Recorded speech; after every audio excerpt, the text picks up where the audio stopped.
Okay, so dirita sa issue mga higala.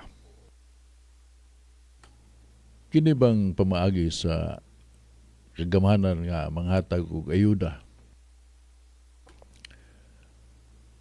Do you really think this is the best option?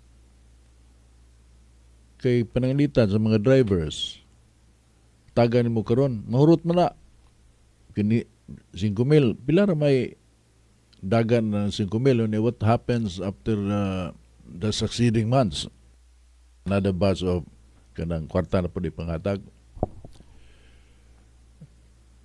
Lagtod nga pagkusulti mga higala, di ni kalahutay. So kinahanglan muliho kog maayo ang atong mga ambassadors ug mga mangangkat ba sa mga nasod nga doon na sila igong supply sa lana.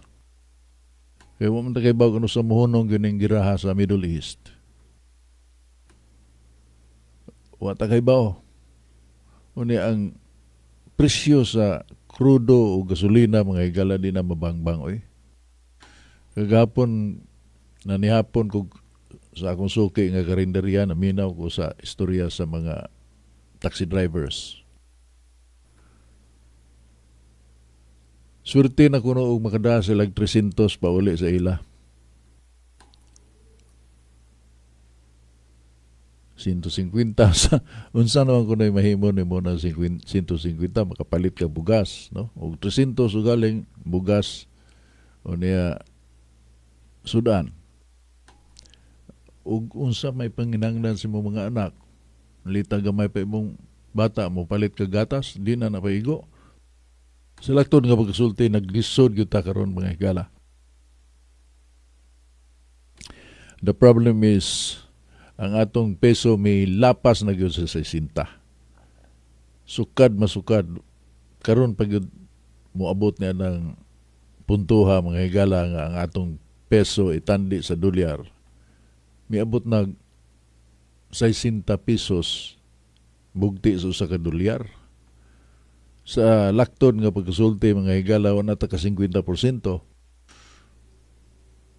Maguwang nila gamay sa papilhapon ang atong kwarta. Unya ang inflation 7% matud pa. Og dili wa sila kakita og higayon nga mo kunhod ni siya sa laktod nga pagkasulti kanang kwarta na to nga gigunitan inigpalit na to niya gamay nila balor, and this is worsening mga higala kay karon ang immediate impact transportation mao na naigo dayon. Mukanaog man na presyo sa mga palaliton. Unya, I don't want to be kuan bitaw kanang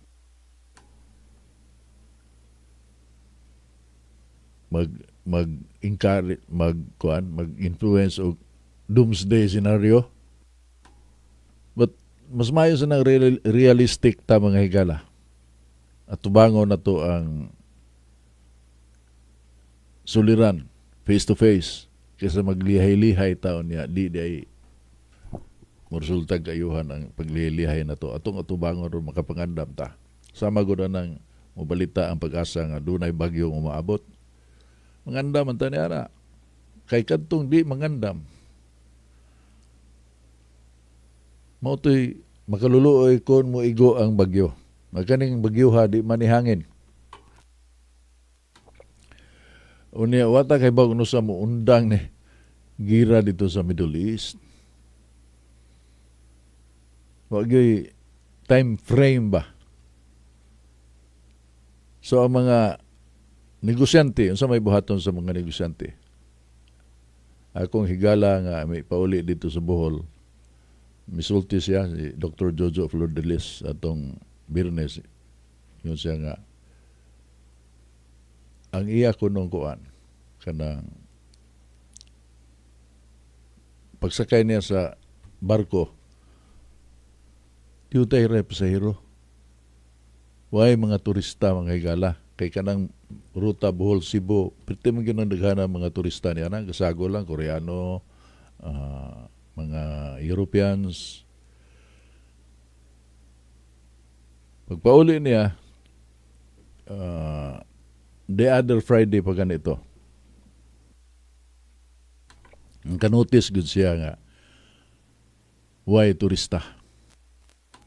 Ngano, tungod kay ang mga turista gikan sa laing bahin sa kalibutan, mahadlok man mo biyahe sad bisan pag naay kwarta. O may klaro ang mga aeroplano ba? Unya mo kalit plag saka ang palaliton. Mahutdan na sila kwarta. Ang ilang budget for vacation is already a budget god allocated na. Unya din aman mo'y presyo na nag-ana magkamahal. So ang tendency is di lang sa tan-awon sa nato. So kadto mga lugar nga gasalig anang tourism mapiktuhan gyud sama sa among lugar sa Panglao. Mapiktuhan gyud mga higala. Nanay mga grupo sa nagnegosyo og sakyanan nga muhangyo sa mga bangko nga di sa mimudata. Di sa mimudata kay wa may income. Mahimo ba nga lugwayan ninyo ang among pagkuan kanang di mi mo bayad og pila ka buwan. Unya di mo multiply ang interest. Maluoy taon mo.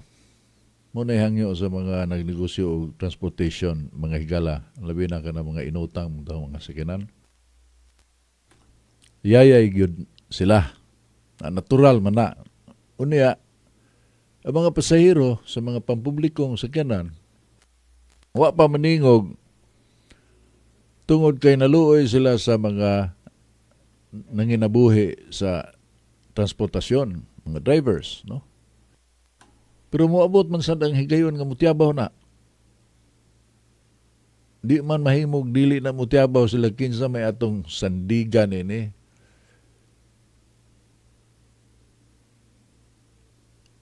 Lisod ngit-ngit ang ugma mga higala oy. Dili ni kakumpiyansahan niya ang atong liderato wa gyud kanang kana bang mga type sa mga leaders nga dunay Marshall Plan for instance.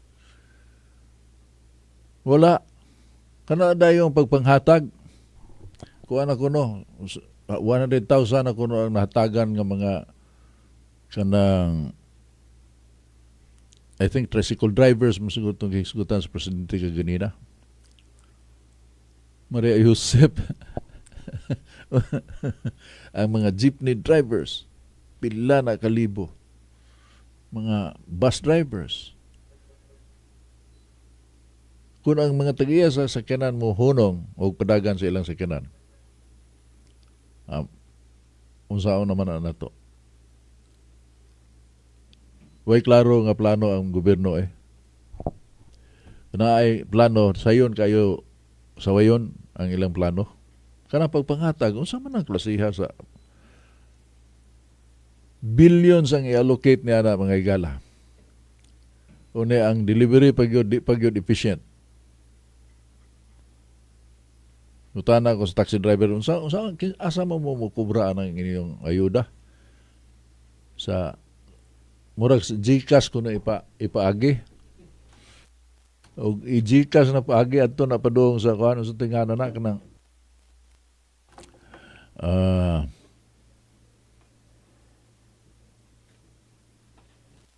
ato na padung sa kuan mga higala.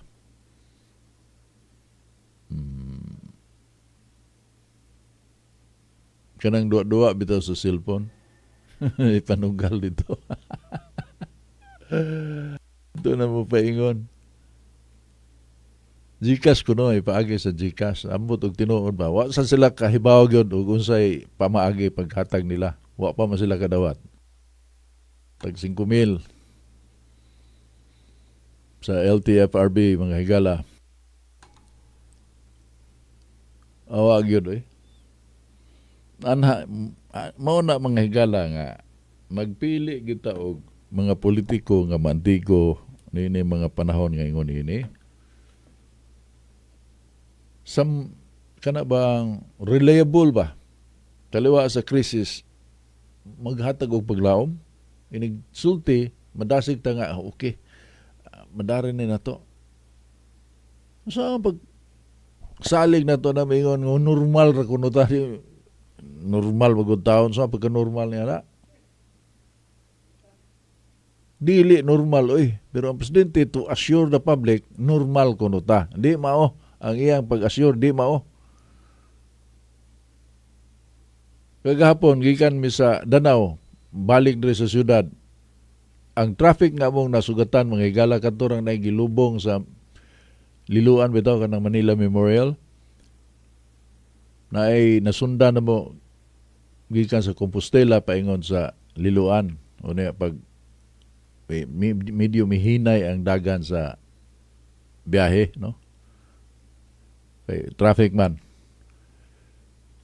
paglapas bulhot na sad nakasugat sa mig paingon ilubong gikan sa Mandawi paingon sa liluan paglapas ato sirit na dayon niya mga mong driver diri mo agi sa kuan kanang kilid sa Pacific Mall sa Mandawi wa siya mulahos miliko siya medisilya siya diri sa kuan siya agi aso sanuya oy murag mahal adlaw abot dayon abot dayon mo diri nya kanang unsa man na T. Padilla kanang T. Padilla muhuot man ang mga sakanan diha T. Padilla bakante oy pag go signal light diretso kay wa man magkuot Domingo hinoon pero normally anang kanang Domingo niya katong mga oras sa mga alas 2 pasado naman siguro to alas 3 ba maghuot na mga sakyanan diya so dili gyud normal mga higala why assurance gikan sa ato mga district representatives kanang maningog sila ba wa sila maningog why naningog kadto sila si Tony Cuenco si Raul Delmar South and North District sa Cebu ingon aning panahon na maningog to sila manguli to sila na maningog ba nga unsay makuha nila sa kauluhan unsay itong buhaton karon wala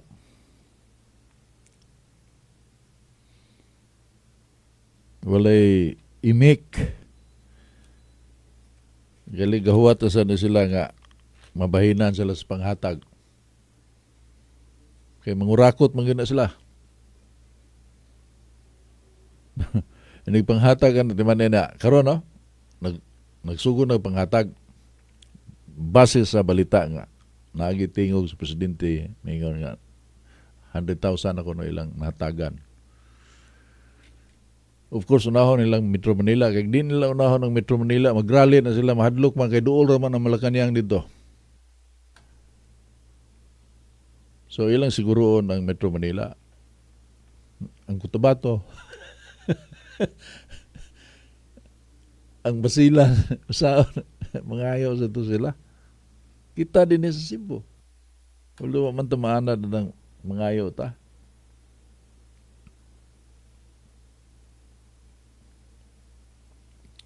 Watay dili ta hingayo sa lakton nga pagkasulti.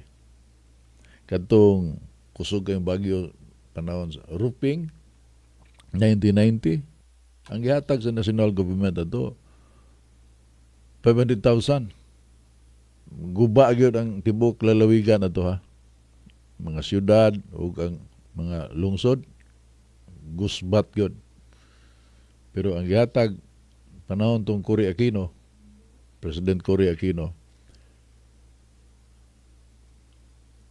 500,000 tiyabaw ang mga media bida sining hinatagan o yun niya. To think ba nga ang gobernador ato o ang mayor sa syudad kauban sa presidente sa politika. Kaalyado sa politika sa presidente. Gihatagan lang tag 500,000. So pagtiabaw sa media, gidugangan. Kibaw kag pilay gidugang puloy, another 500,000, 1 million tanan. Di gihapon ta kaingon nga dako naman to sa una. Dili oy gamay ra gyud ng 1 million bisan pag sa una. Unya itandi sa devastation nga naaguman diri sa Cebu.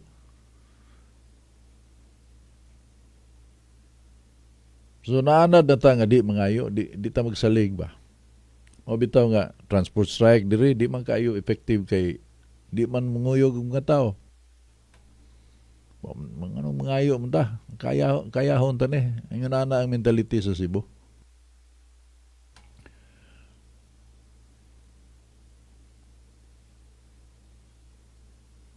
Karon ang mga kongresista na to way imik.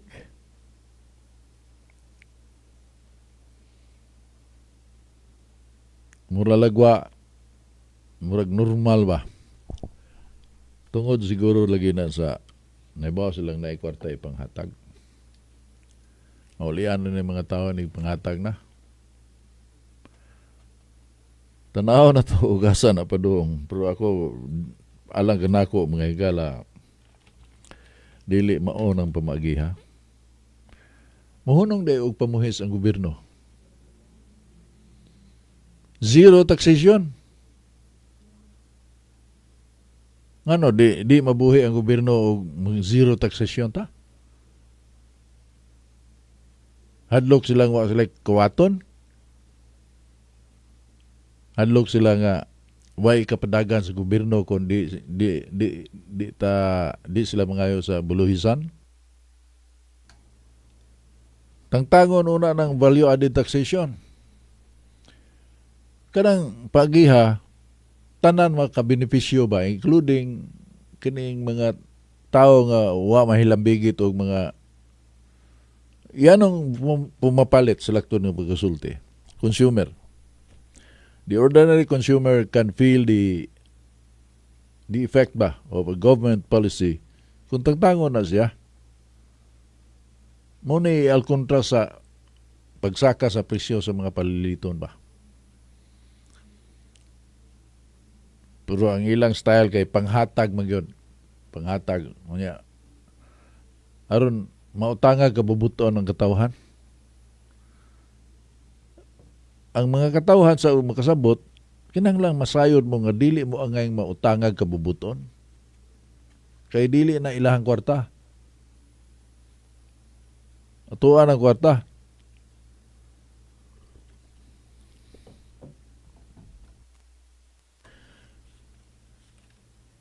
Panghatag sus paita. Napay yung hospitality sector braces for disruption.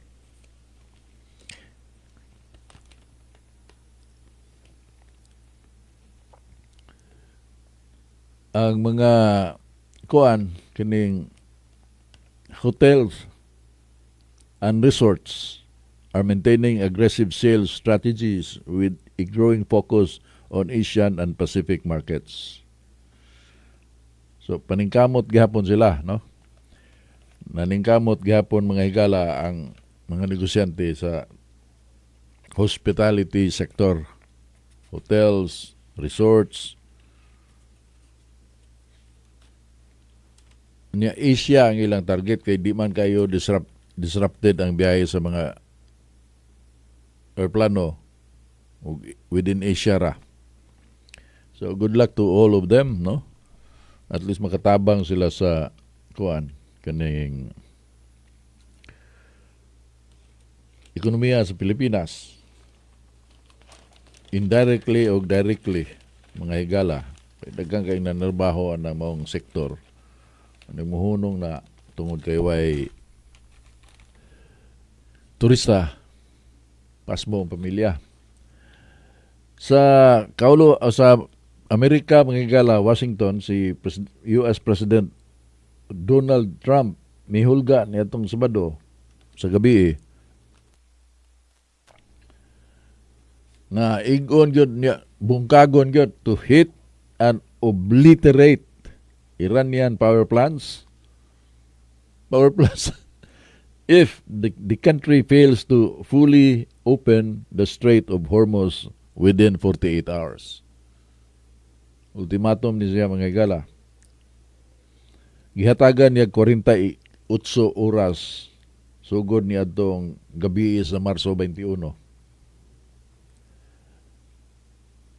Nga ablihan gyud to fully reopen the waterway without threat.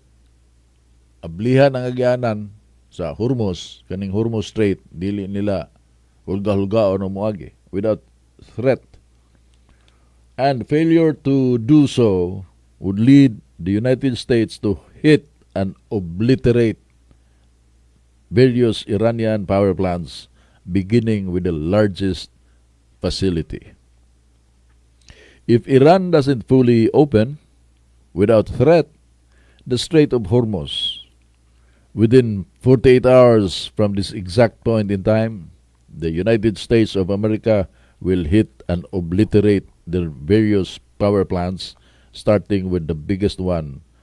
First, matod pa sa pag-post ni Presidente Donald Trump sa iyang Truth Social account. So, birahan nila ang Iran. May respond ang Iran, mga higala. In response, Iran's primary military command, Qatam al-Anbiya Central Headquarters, warned kagahapon, Domingo, that it would strike U.S. and Israeli energy, information technology, and desalination infrastructure in the region if its energy infrastructure was attacked. Monitubag sa Iran base sa Fars News Agency. Trump's ultimatum against Iran signaled an escalation one day after he said Washington was considering winding down military efforts in the region. So, pagsulti ni Trump nga, humanon tanan ni kining gubat sa Middle East, murag positive ang reaksyon sa market. Pero, no, giusap considering pag ganito, winding down military efforts in the region. Matod pa ni Donald Trump na itong Biyernes, we're getting very close to meeting our objectives as we consider winding down our great military efforts in the Middle East.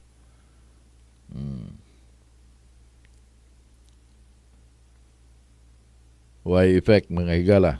So, karon ang hulga 48 hours is to destroy power plants dito sa Iran kung dili nila pag-ion ang mga barko sa Hormuz Strait within 48 hours. Kana mga higala, ultimatum na, sa ato pa iyagin ang buhaton. Uni ang Iran mingo masangap, sige. Mubira sa misa inyong kani mga energy, information technology, and desalination infrastructure sa mga rehiyon, Middle East, mga gala. Asa lang, Saudi, Dubai, birahan, pandamay wa. Can you imagine? Ano sa consequence niya na? Unas tandaan, leksyon na ito mga Pilipino nga mga warmongers ba? Mura kunuhag isog nga. Gira, patay kung patay, hadlukon man ta, China. Oh? So inan mo na istorya ha. Rumentado man na. Kinahanglan yun nga ang efforts nga himuon is pinaagi sa kalinaw. Kalinaw. Sila si Father Kuan, Roger Magaw, SBD. Dito man din na sa Palawan, Masayan. Puloy ako kay Bao nga. Dito na siya gaabli sa SBD parishes dito sa western part of Palawan, mga higala. Unya, kuan gyud siya kanang nakaadto siya sa kalayaan, mag pito ka adlaw yung schedule dito, Puloy, sa kasimana. Kailan niya ang mga na-assign mga Navy dito na suod niya. Unya, nakatukod na sila siyang simbahan dito.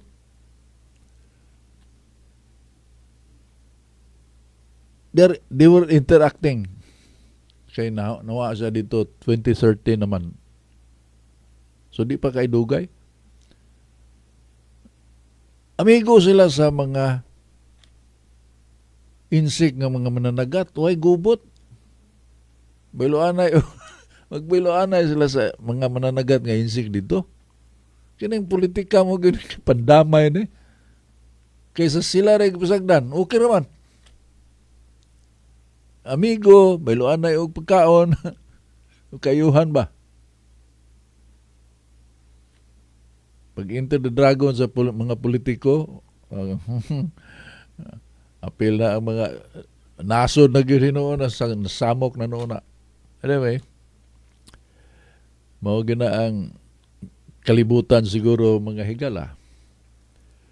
Matud pa dunag kunoy labing minus 28 ka mga pocket wars.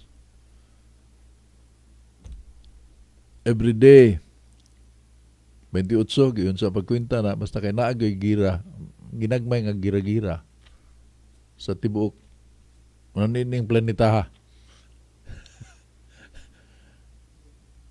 Tanawa ra gud na kani maklaro man kay piktuhan man tanan. Dinagko man kay Iran na gud o Amerika na ay mga kaalyado like ang Iran for instance is ang kaalyado sa ilan Russia ug China.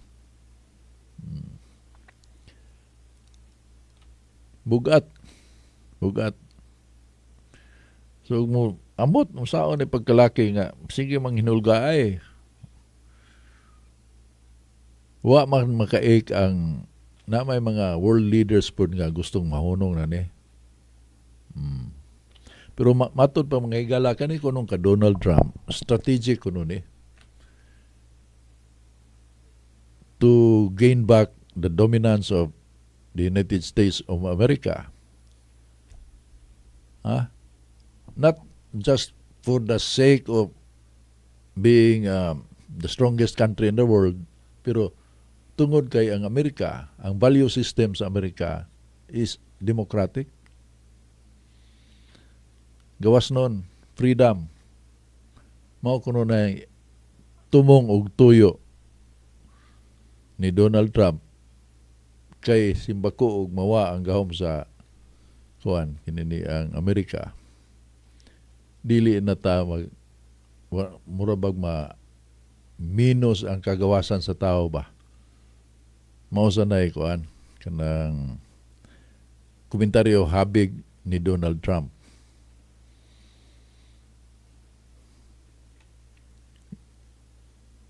Usbo niya ang setup ng Venezuela, birahan niya ang Venezuela, kaya ang influence sa China dito sa Venezuela, grabe man. And then, Panama Canal, and then kining Iran. Kuan pa, napay Cuba.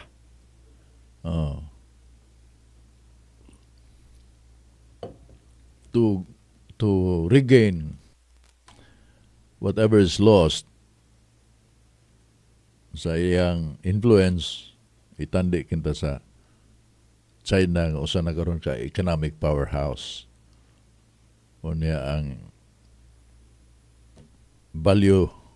values nga atong nandan ang makahatag niya na ang Amerika ra, quote-unquote. Kaysa laing nasod ang dominate sa kalibutan, walay kagawasan, matod pa mga higala.